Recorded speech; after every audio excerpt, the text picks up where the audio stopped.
is about our, what I think, and many people would agree, sick healthcare system. Having grown up under the single-payer plan in Canada, I think that's by far the best way to go, and I think many doctors, as we heard in the previous program, are starting to agree. I'd like to hear your comments on this situation. Well, I'm afraid I have to disagree with you. I think the single-payer system is a very, very poor system. If we go to the Canadian case, you should look at their waiting lists. They have very long waiting lines for all sorts of difficulties and diseases. Indeed, at one point, British Columbia contracted with hospitals in Washington, in the Seattle, Washington, to perform bypass operations in order to reduce the waiting time on bypass operations. You also have a situation which under single payer in Canada, physicians in Canada are moving to the United States. Canada is losing a considerable fraction of its the graduates from its medical schools to the United States. It's a bad system because a third party is involved in payment. You do not have a direct relationship between a physician and a patient.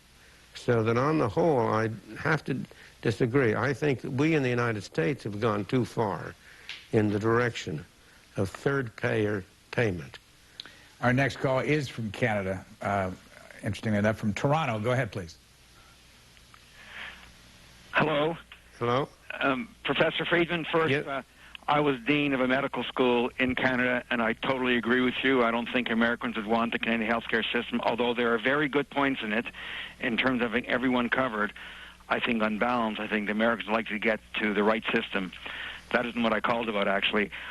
I would very much value your opinion of two individuals on the libertarian/right, Ayn Rand and an economist who, Professor Friedman, I admire even more than you, although you're a close second, Ludwig van Mises. I'll hang up and listen to your answer.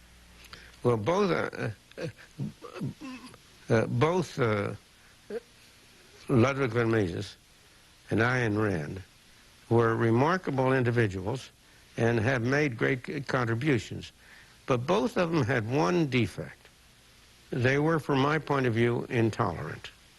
They were not willing to listen to ideas that didn't conform to their own. They demanded that people be disciples and not simply learners. Ayn Rand is particularly that way. I think some of her books are marvelous. I enjoyed them very greatly.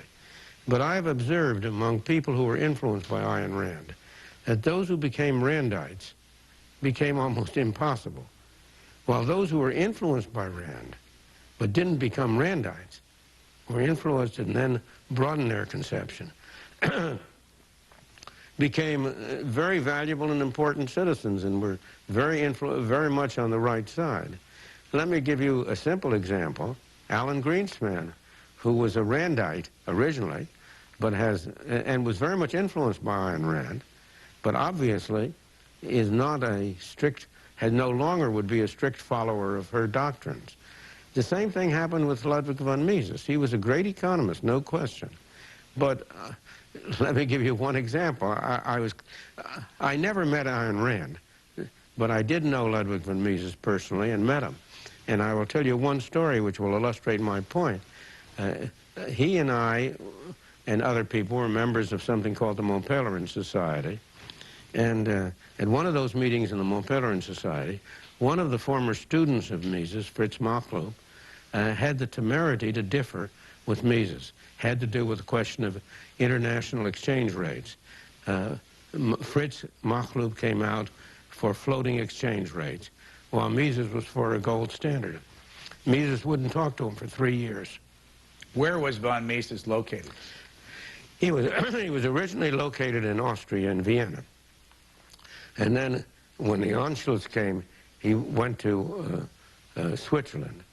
And subsequently, he came to the United States and was at NYU for many years.